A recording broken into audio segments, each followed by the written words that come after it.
Évangile de Jésus-Christ selon saint Matthieu.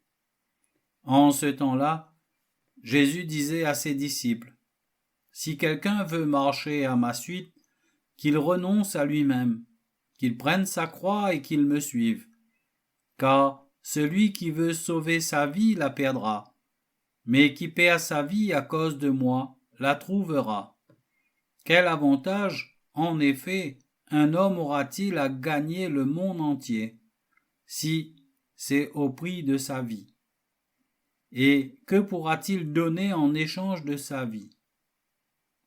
Car le Fils de l'homme va venir avec ses anges dans la gloire de son Père, alors il rendra à chacun selon sa conduite.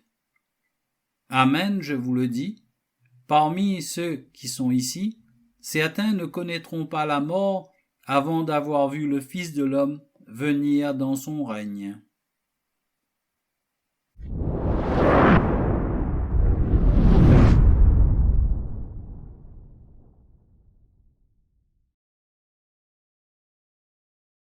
Le livre du ciel, tome 14, 6 juin 1922. La croix lie l'âme à Dieu. Mais qui la nourrit et la fait croître jusqu'à son zénith? C'est ma volonté. Seule ma volonté amène à leur achèvement mes desseins les plus élevés sur une âme. Si ce n'était pas ma volonté, même la croix, bien que pleine de pouvoir et de grandeur, pourrait laisser l'âme s'arrêter à mi-chemin. Oh, comme ils sont nombreux ceux qui souffrent, mais comme ils sont nombreux ceux à qui il manque la nourriture assidue de ma volonté. Ils n'arrivent pas à vraiment mourir à leur volonté humaine. Étant ainsi entravée, la divine volonté ne peut amener l'âme à la cime ultime de la divine sainteté. D'autre part, tu dis que les clous et les épines et la croix ont disparu, mais cela n'est pas vrai, ma fille. Cela est faux.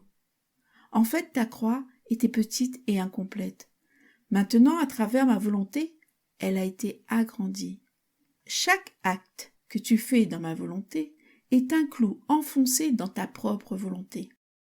Quand ta volonté vit dans ma volonté, elle est plongée au point de se diffuser dans toutes les créatures et de me redonner en leur nom la vie que je leur avais accordée.